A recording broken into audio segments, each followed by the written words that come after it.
It's the learners that are still trickling to school, but they are hovering around 90%. And we expect that it is going to be a very fruitful term without any disruption. Right, Tangana, let's jump straight into really our topic. Now, there have been numerous media reports of school fees being allegedly raised without warning and charged by schools, especially levies as well. This is countrywide without your ministry's apparent consent. Schools charging fees and levies exclusively in United States dollars. I mean, we've spoken with you about this many times in the past here at ZTM Prime about this practice that schools were following before this term started. And you personally have assured parents that this is not the government's official position. Well, what is the position, and why are schools doing this if it's alleged that they actually are? Well, the Ministry of Primary and Secondary Education has noted, obviously, with concern, the demand for school fees and levies in foreign currency by school authorities. And for this reason, all public and private schools must accept all forms of currency payment obtaining in the country for school fees and levies. Therefore, the demand to receive payment exclusively in forex is not permissible and is contrary to the laws of the land. And for the record, Andy, the Zimbabwe dollar is still the legal tender in the country. And parents and guardians to therefore be allowed to pay fees and levies in Zimbabwe dollars. Any parents and guardians who are opting to pay school fees in the US dollar or in the rand should be allowed to do so, calculated at least against the prevailing bank rate on the authorized fee and levy structure. And as a matter of fact, no school, public or private, government or non-government, should charge fees without the approval of the Ministry of Primary and Secondary Education.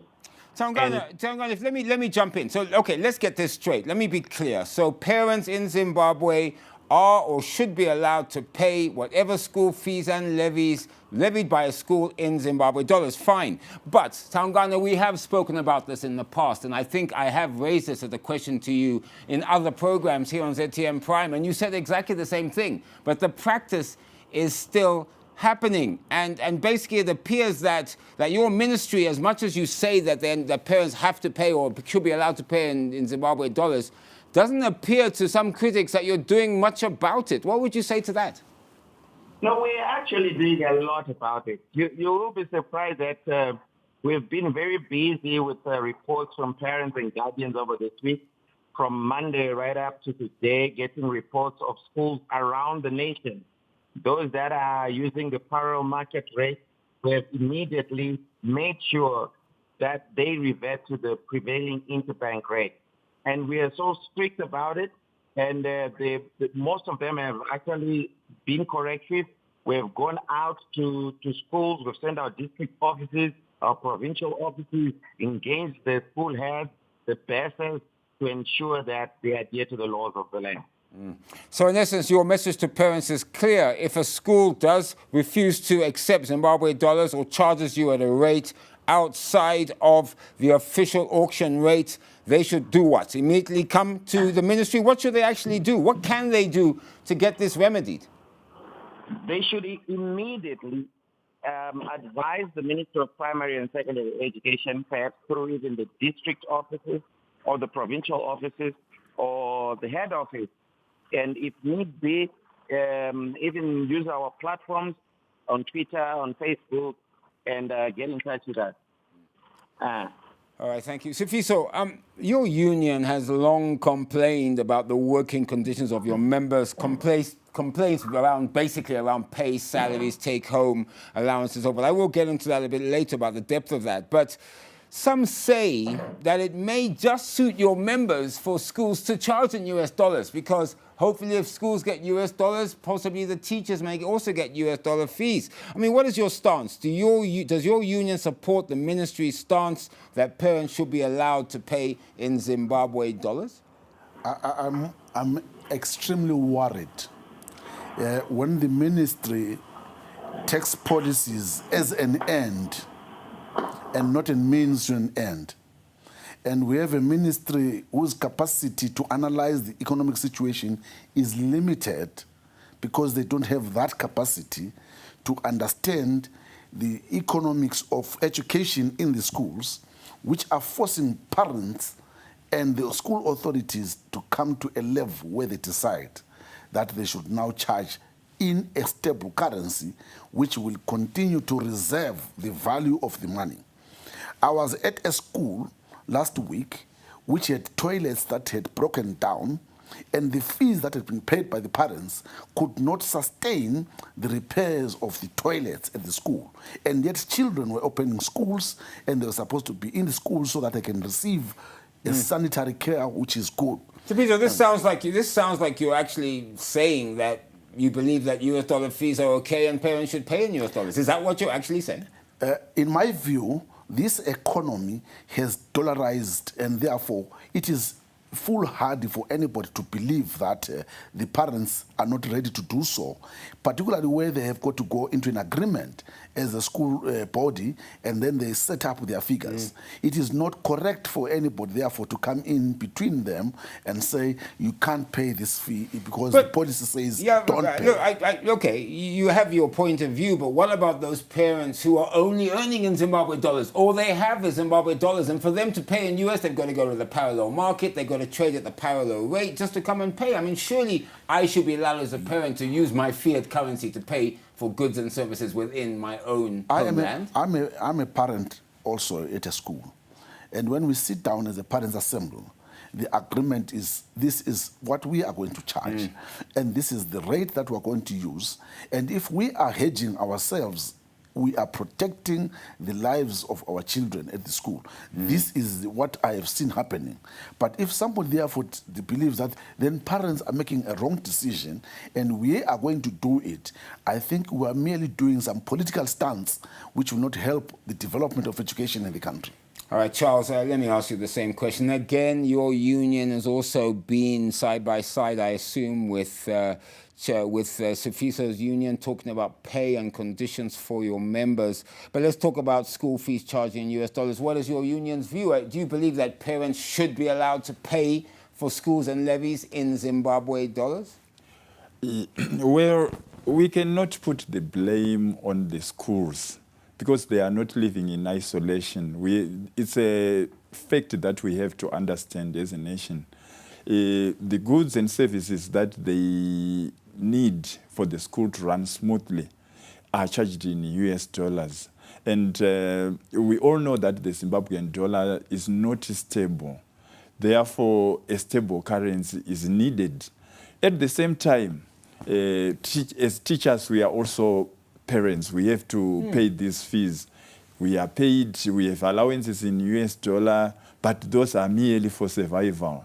And directing them towards school fees would be a further burden which we cannot afford as parents. But you seem to be saying that you accept the fact that school fees should be paid in US dollars. I mean, this is what I'm hearing, or am I wrong? The tragedy that is here is that somebody has to purchase the stable currency on the parallel market, in this case the US dollar. Right. It's either it's the school or the parent, but somebody has, if we want our education to work. Tom Gardner, let me come back to you. Look, I want to ask you this question. It's something I found out when I was doing research. There appears to be a requirement that if schools need to increase fees or levies, all that is required is a formal meeting at which only 20% quorum is required. And if that quorum is met, the increases can be approved. Well, first of all, let me ask you, is this actually the case? Is it true?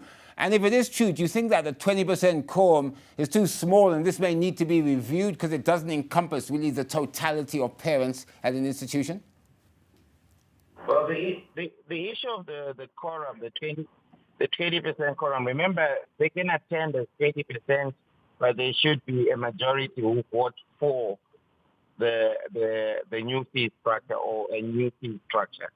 So that is what is important. We expect parents to attend meetings that are called for by the school authorities so that they are able to let their voice heard and have their input understood by everyone who is there in those meetings. 20% is just a bare minimum, but in other schools, we are getting 80, 90% of parents attending at the schools. And they are voting for a certain fee structure which they can afford. So basically what we're saying is they vote for a fee structure which they can afford. They have an agreed position. They approach the Ministry of Primary and Secondary Education, and then the Permanent Secretary considers that agreed position, and then she approves it. But that would imply then that it's the parents themselves who voted for the hikes in school fees, the levies to be paid in US dollars and also fees in US. It appears that, I mean, going on what you've just said, it's the parents who have said we will pay in US dollars. Is that true? No, you need to understand that the parents' meeting cannot supersede the laws of the land. They cannot supersede the physical laws. So even if I'm a parent and I don't attend and you decide that you want us to pay fees in US dollars, and I say that, no, I don't have US dollars. I earn the Zimbabwe dollar, which is still legal tender. At law, that parent who wants to pay in Zimbabwe dollar is correct. Tongana, I read a very disturbing story recently. It was carried by one of our sister publications here at Zim Papers, H Metro.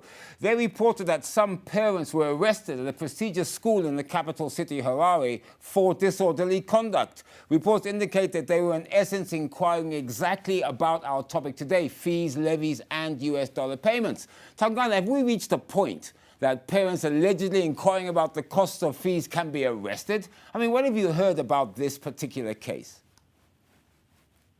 Well, the issue of that school, those parents, they were arrested according to the laws of the land, caution and discharge. Obviously, we do not operate our ministry in isolation to the laws of the land. So if something really disrupts our schooling, and then the long arm of the law is called in, the judicial system has to also take part in that. Charles, let's get back to your members' welfare, because I know right from the beginning of the show both of you have been trying to talk about that. Now, with the increase in prices, obviously mainly due to the parallel market exchange rate movements, could this be a sign? I'm now talking to you as a union representative. Could this be a sign that Zimbabwe could or can expect turmoil in teachers' ranks as they start to negotiate for more pay? Could we see disruption in the school term? Or is this issue not an issue for your members to hit the streets or to go on strike, if that's the word for it? What is your official position about what's happening? Okay, as I have alluded to earlier on, the morale is at its lowest ebb. And the fact that I heard Mr. Taonga Nandoro there saying this has been the smoothest schools opening. The reason why things have happened this way is that as teachers, we don't want to be seen as if we are taking advantage of the learners. So we said, okay, let's go to school, let's open, though we are unhappy about the state of affairs, hoping that government would reciprocate by addressing our welfare issues as early as yesterday.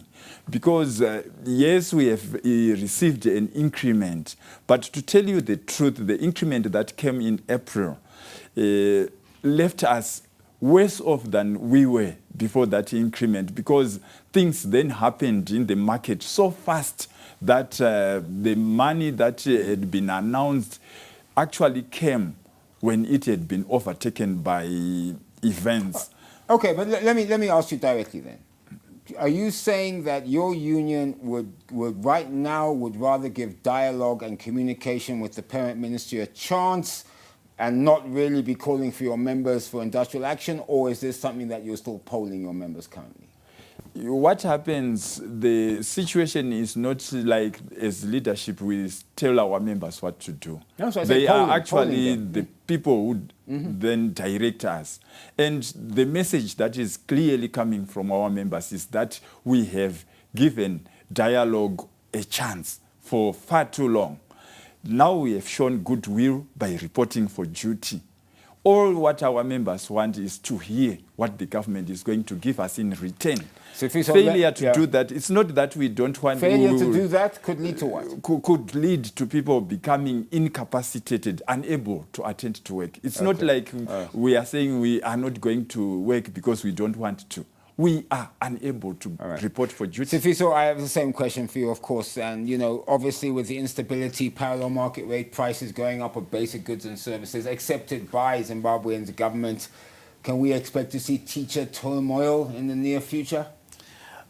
Before we can talk about turmoil, it is important to brace the fact that teachers create dialogue every day in the classrooms, in the communities, and indeed in society. And one of the commandments that we are using now is that we will continuously go back to the table. And we have said it is only through the philosophy of dialogue that we will share and understand each other. And we are saying for now, we continue to give dialogue a chance. Our members have said, go back. Even with the increment that we received, they said, go back the second term and bring some more. So the philosophy is very clear, we'll go back. So unless somebody forces the situation by failing to accommodate the visions of the educators, then we'll get to a crisis. But at the present moment, we are not brewing a crisis. It is. Taungana, you've heard my two union guests here in the studio. They're willing and able to give dialogue a chance.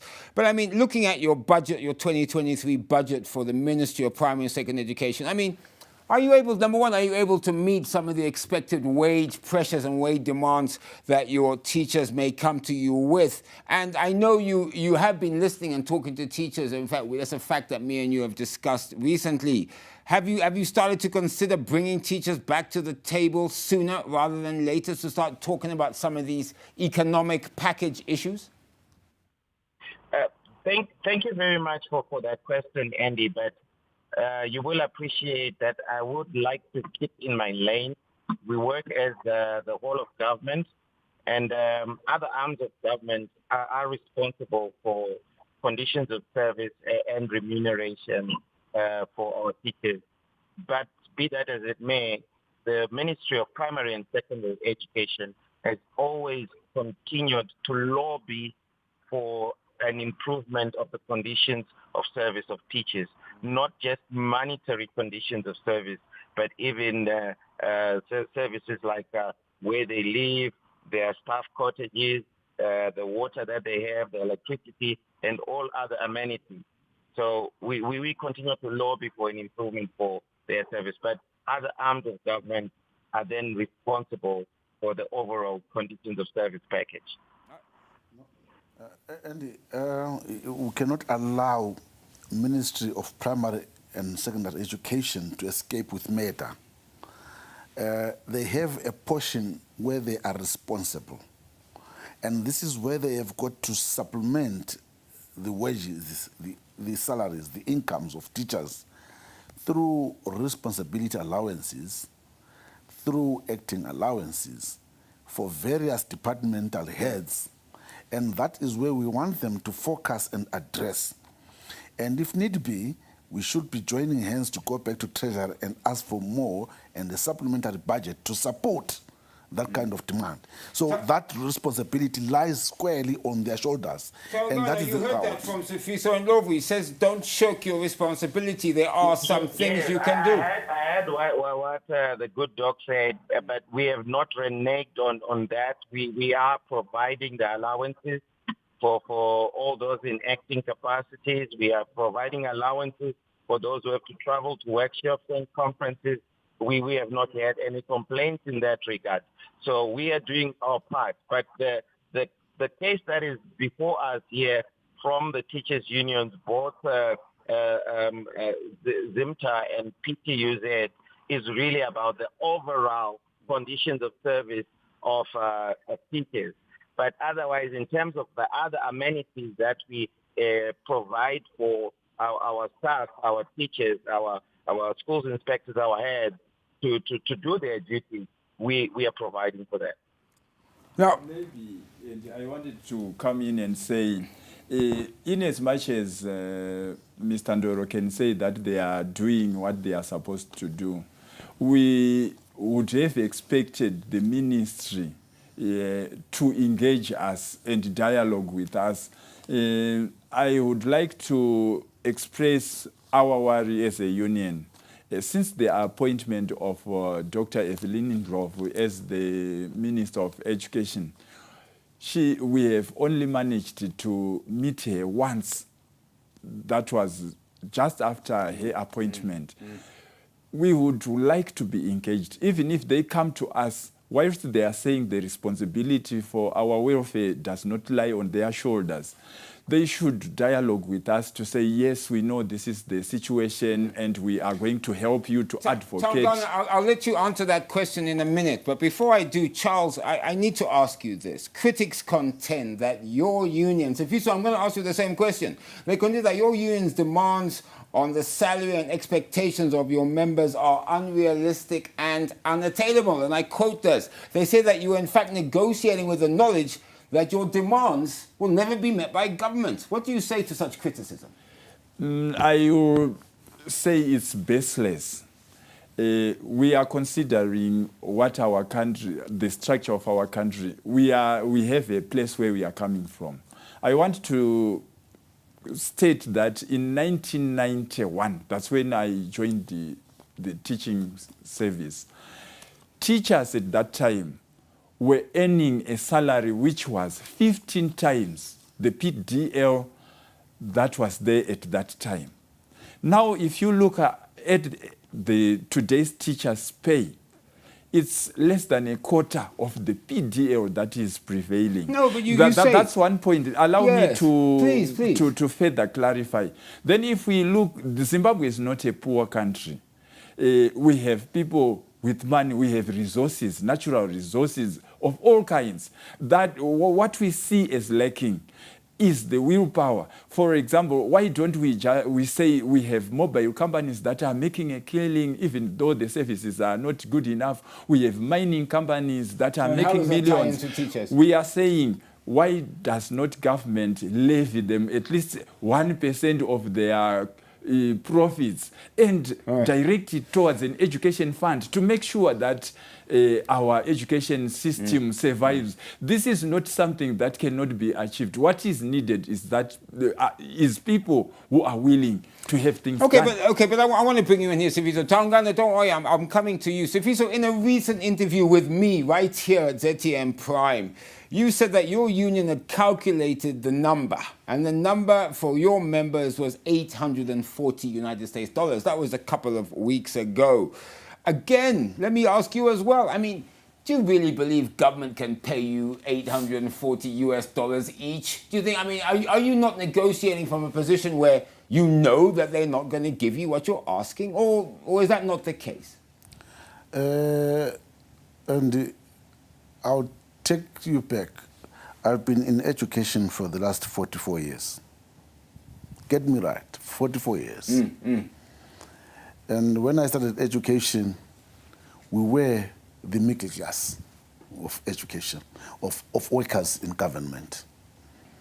And today, we have got a reference point for the salary of an educator in Zimbabwe as the PDL, poverty datum line. Poverty datum line means the person who is in the village must be earning that for them to live a good life in Zimbabwe, and not a teacher. So it is wrong for anybody to reference the status of an educator in Zimbabwe, and for a country whose aspiration is to have an upper middle class economy by 2030. And today we still talk about that. There is something then very wrong in that kind of thing. In other words, we are demeaning the teaching profession and not the teachers. the teaching profession, we are not escalating it to a higher level or pedestal. That must be corrected. So the figure that we gave you was realistically a figure for a teacher who ordinarily must be an example in society by the way they live, by the way they eat, by the way they dress. What does it mean if I have to go to a class with a shirt which has got half a collar and you expect me to put neck and tie and say I am presenting? So you believe 840 is doable? That calculation is realistic and is doable. Tangana, I'd like to bring you in here. There's two parts of this question. The first part, of course, you heard from Charles talking about how he believes that your ministry isn't communicating enough, particularly with his union. He cited an example of your minister who they've only met once since she was appointed. And of course, I know you did mention the fact that other arms of government do look at teachers' salaries and wages. But you heard my question here to my two guests. You can always enter negotiations with a number that people won't pay. So, but I know you're obviously open to teachers' conditions out there. What would you say to both of those issues? For starters, Andy, I would like at first for our teachers and our teachers union representatives to appreciate what government has done so far. The allowances in US dollars, the Zimbabwe dollar salaries, the other non-monetary benefits such as the importation of vehicles duty-free. If you go to our other public schools in peri-urban and remote areas, the free accommodation, the free water, where there's electricity, free electricity, where there's internet, free internet. I think these are some of the measures which the government of Zimbabwe has done to try and alleviate the condition of the teacher. Obviously, this is what we have seen because we are the user ministry, but there are continuous demands that keep coming from our noble teachers. And these are the ones that we say, look, we have lobbied and we've continued to lobby for your welfare. And where we really think that there's something lacking here, we are not stopping. But remember, we are working as the whole of government. It is not just the Ministry of Primary and Secondary Education that has civil service. We've got other arms. We've got agriculture. We've got mining. We've got industry and commerce. All those other arms of government also need to benefit from the same cake. And this is what we are saying. Okay, I appreciate that, Tangana. What about the issue about accessibility of your minister talking to unions, that open door communication that me and you have spoken about before? Well, how would you respond to Charles here, who says they haven't seen your minister, they've met her once since she was appointed? Any comment or views on that? Yes, sure. You will be surprised that our minister, the Honorable Dr. Evelyn Globu, is a very intelligent, passionate, and engaging minister. After having met the leadership when she came into power, now she has a strategy of meeting the members of the. If you look at Dr. Globu and my brother from PTU, these are the union leaders. But the Honorable Minister has now had a deliberate strategy to meet the teachers themselves at various schools. There is no week that passes by without our minister visiting at least 5 to 6 schools and meeting the staff members there. She is always meeting them and addressing them and talking about issues that are close to their heart. If those members are not updating their teachers' leaders, then there is some disconnect between the leadership and the members, because our minister is week in, week out, always engaging with the members of those teachers' representatives. On that note, it's time to take a breather. After the break, I ask, can pupils be turned away from school for non-payment of fees?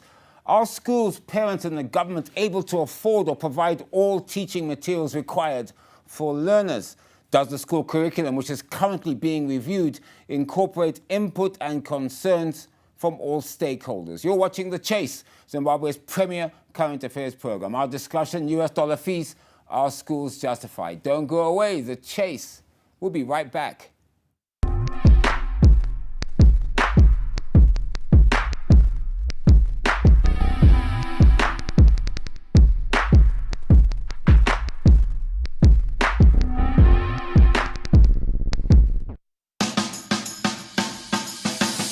Welcome to Chew On, the show that links people, food and culture whilst giving you a diverse culinary experience. Pure ingredients, wholesome, vibrant and earthy dishes.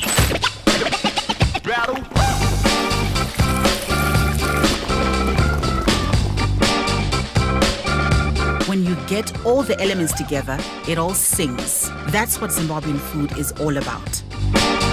Ladies and gentlemen, welcome to Chew On.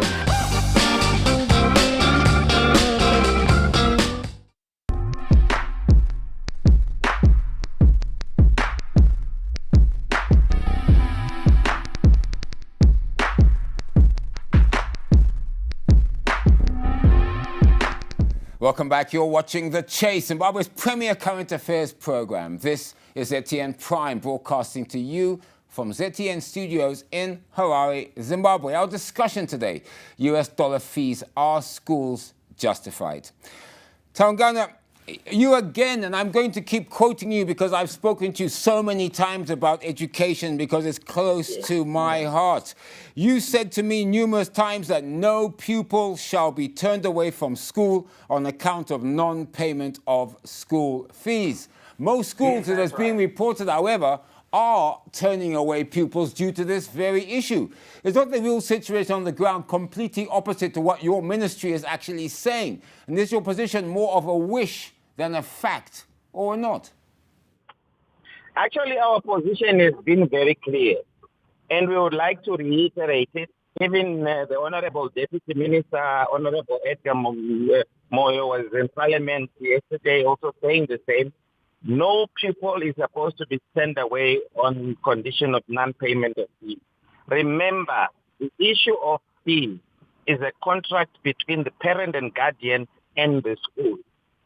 While whatever negotiations and payment plans are being done, the pupil is not supposed to be left behind. No pupil and no place is supposed to be left behind. So we expect that there is no school that turns away any pupil for non-payment of fees. Sometimes, however, what happens is that the headmaster asks the parents to come to the school, and then the parents they are reluctant to come to the school for a payment plan, or they don't come to the school. So we urge parents that whenever the headmaster says, can you come to the school so that we can have a payment plan and work our way forward on how we are going to pay these fees, parents should adhere to that and make sure that they come to the school. Thank you. Taungana, I want to move on now to the school curriculum. We heard reports that the school curriculum is now under review.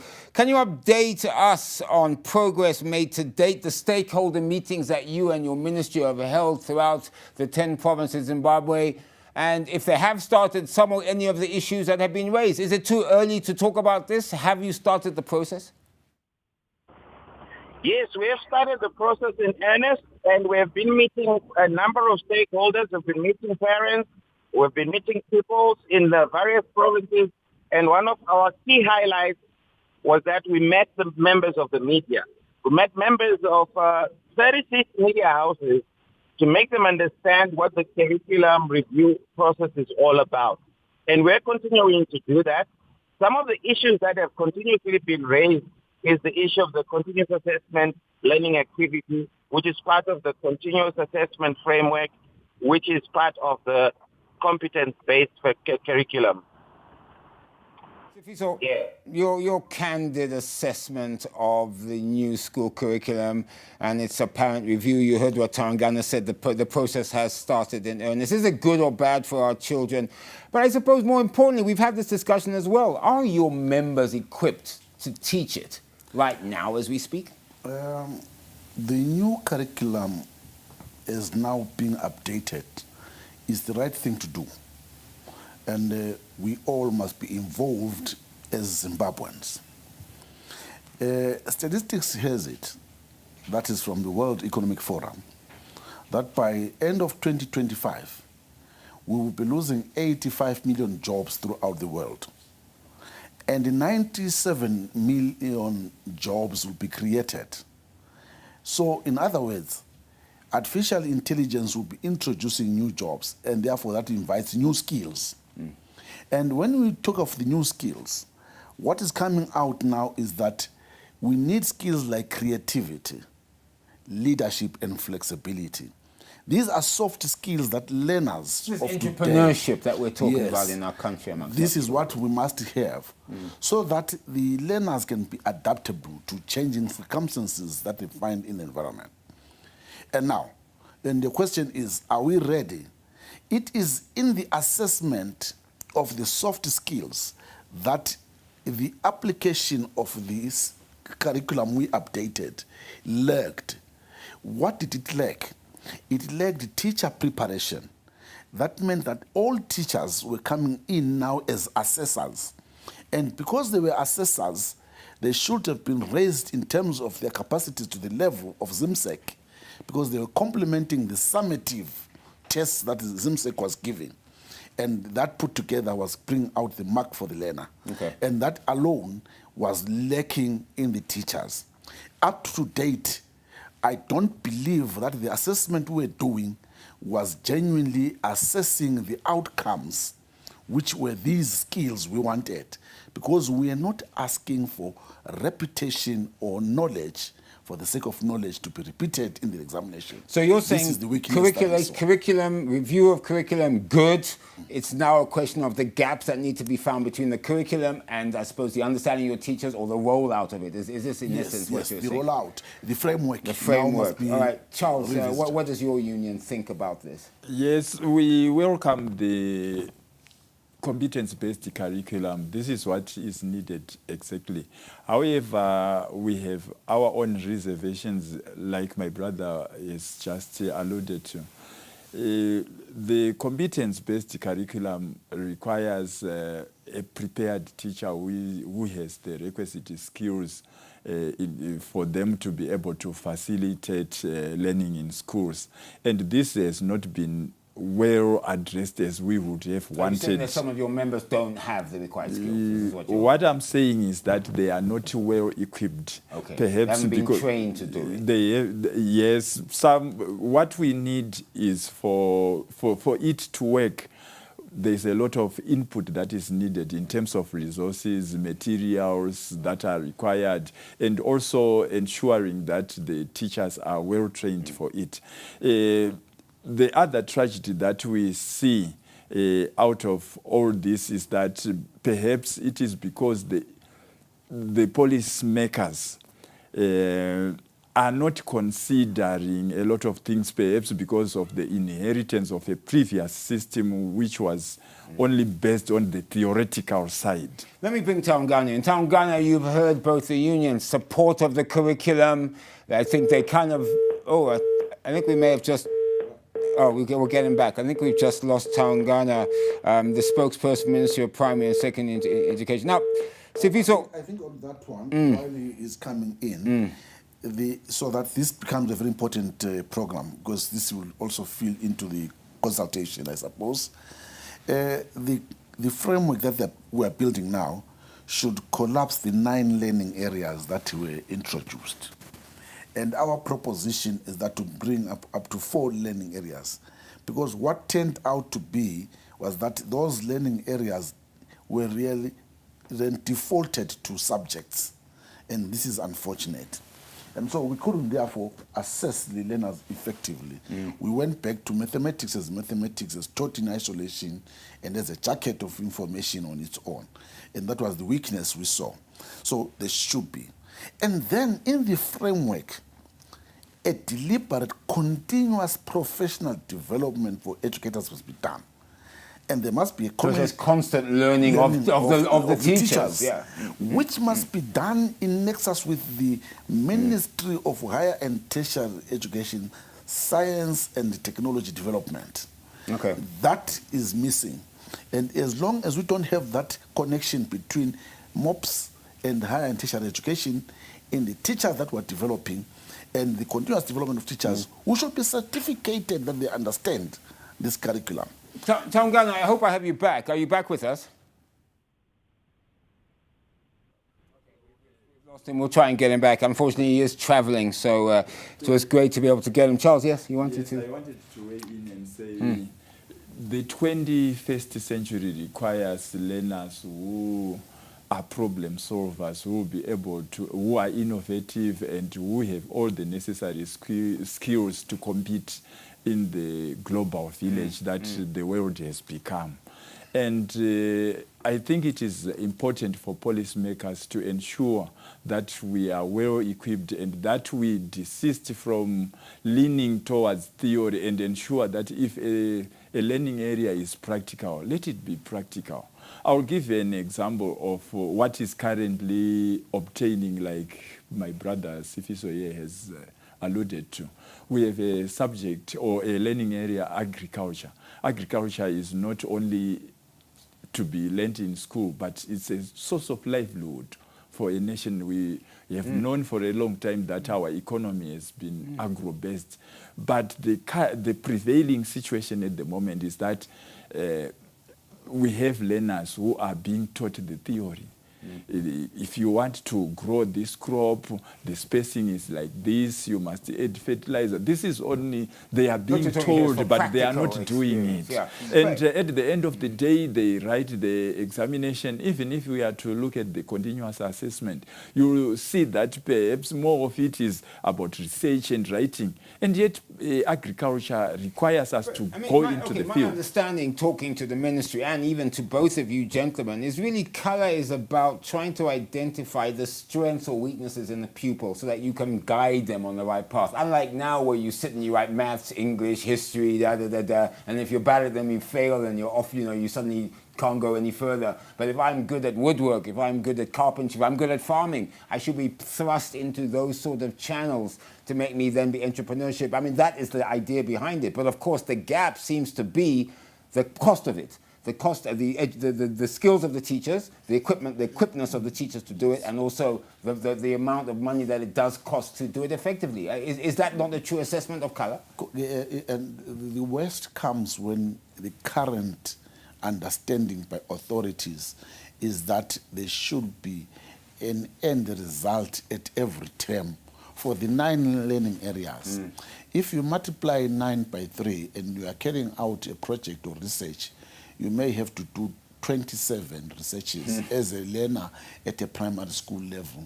Not even a PhD holder goes that deep. So you're talking about, so you're saying, again, it's about idea good, how it's implemented and how it works. This is where stakeholders need to get together and iron this all out. And clean that mess. Because we need a continuous assessment of skills that dovetail and produce a body of knowledge where we will say this learner he has got the appropriate innovation and can answer to the problems in agriculture. It's a pity that we have lost Tongana. We are trying to get him back because I'd have loved to have heard his ministry's position, being the spokesperson of the Ministry of Primary and Secondary Education, to get his position on the fact that the unions have accepted that this curriculum is a good thing. The question now is implementation and the gaps that they have spotted and how to then fill those gaps. Now, after, hopefully we'll get him back soon, but let me ask you, Sifiso, I'll ask you both, in fact.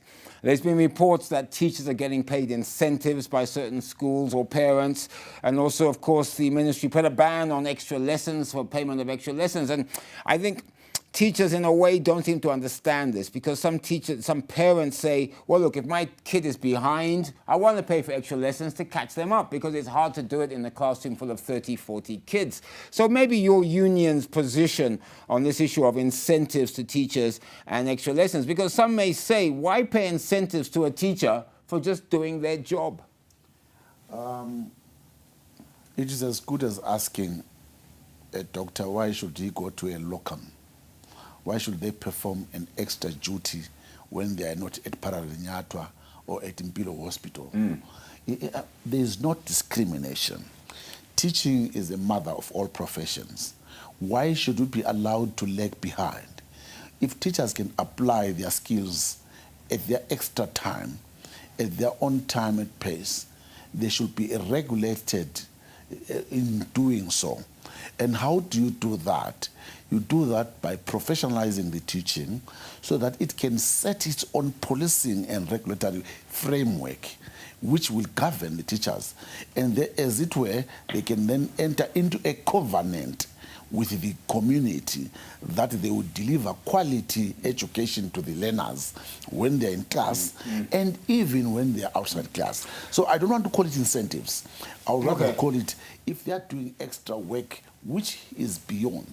If I am going to teach learners at Gwinyai Primary School, within the environment of Gwinyai Primary School, I don't deserve to be paid for that. Tangana, I think we've got you back. Welcome back to the chase, sir. Yes, I'm back. Right, Tangana, I have two questions for you. Unfortunately, we are running out of time, and I still have another question for you after that, but I'll ask you to be brief. The first question is, the two union representatives here in studio have agreed that the curriculum is a good thing, color is a good thing. I think what they've said, however, is that there are gaps between what is a good thing and possibly the teachers being fully equipped to follow it out, the costs associated with it, the extra work and research required from a young age. I think that's my first question. So maybe you could speak to that. And the second issue, of course, is this issue of incentives and money paid to teachers for extra lessons, about parents not understanding why they can't do this, particularly if their child is falling behind.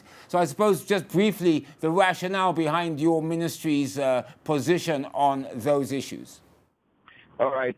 Thank you so much. The issue of our curriculum and the continuous assessment learning activities, commonly called the colors, and why they're a good thing is that it actually lets our pupils think outside the box. No teacher is supposed to do a color for a pupil, and no parent is supposed to do a color for the pupil. The pupil is the one who is supposed to do it on their own, because they're actually writing an examination by doing that. Remember, the color constitutes at least 30% of the final examination mark. So if you're going to assist any child to do their colors, you're cutting their legs underneath them. Their competencies won't be fully realized if that is the case. And if there are anyone or any parents who are paying for continuous assessment learning activities, they're only doing their child a disservice, because they're going to say their child is competent in this area, and yet they do not really have that skill. That skill will be lying with the person who would have done the color for them. Then very quickly, incentives and extra lessons, your position. Yes, the issue of the incentives and the extra lessons. The extra lessons, by their very nature, as I have said time and again, is that extra lessons are not illegal by their very nature. When a teacher realizes that there is a learning area or a tutorial which was not fully grasped by the pupils in geography, in history, in mathematics, in English, the teacher is free to have an extra lesson on that concept, but which is not paid for. The problem arises when a teacher creates a need for an extra lesson by not fully delivering during classroom time, and then saying, for you to catch up on this concept, I need your parents to pay $10, $20, $30 every month to ensure that I give you, impart the quality education that makes you understand this. That now becomes an abuse of office. because the office of a teacher is the classroom. Now you're abusing that office by identifying people who are supposed to pay extra money, and yet parents are trying to eke out a living by paying school fees, stationery, by buying school uniforms, paying for educational tours. And then on top I of do that, apologize. I have to jump in there because we are coming to the end, and I just wanted each of you to get the final word. I will come to you for your last word, but let me start with you, Charles. You know, we've seen teachers leaving for greener pastures. We've seen them going to Rwanda, rampant price increases, standards of living falling, parents struggling to pay school fees. These are the facts. I mean, so I suppose the question of our show today, US dollar fees, are schools justified? Are they? I would say they are justified because they don't live in isolation, but I will quickly also say that we need this issue of salaries to be addressed. We need US dollar salaries so that everything stabilizes. So in a way it suits you if they paid in US, because maybe your teachers get US too. Sifiso, are schools justified in charging United States dollars for schools and levies today? They are living in an economy which has got USD, and nobody should criminalize schools for charging in USD, neither authorities in schools for bringing up that element, because the USD has for so many years now, over 8 years, been the hegemon currency in the world, and nobody doubts its power, and therefore that is very natural, and we gravitate to it. Then your question is, teachers are leaving for greener pastures, and this is a sad story that Zimbabwe must arrest quickly and rightly so by improving on the teaching profession. Tangana, I'll give you the final word. I know your ministry's position, but let's reiterate it. School fees in US dollars, are schools justified? well, schools are justified to demand school fees, but they should allow parents to pay with the currency of their choice. Because it's not every parent that is earning foreign currency. There are a lot of parents that are earning the Zimbabwe dollar, which is still legal tender. And therefore, they ought to accept that legal tender of the Zimbabwe dollar. Thank you for that. We have come to the end of The Chase this evening. You've been watching The Chase, Zimbabwe's premier current affairs program. Our discussion, US dollar fees. Are schools justified? I'd like to thank my guest, Zimbabwe Teachers Union, Zimbabwe Teachers Association, Chief Executive Officer Dr. Sifiso Ndlovu, Progressive Teachers Union of Zimbabwe, PTUZ Chairperson of Harare Province, Charles Mubwanza-Rikwa. Charles, thank you. And the spokesperson for Zimbabwe's Ministry of Primary and Secondary Education, Taungana Ndora. Thank you, gentlemen, for appearing on The Chase. I'm Andy Hodges. Goodbye, good night, and please, you all be safe.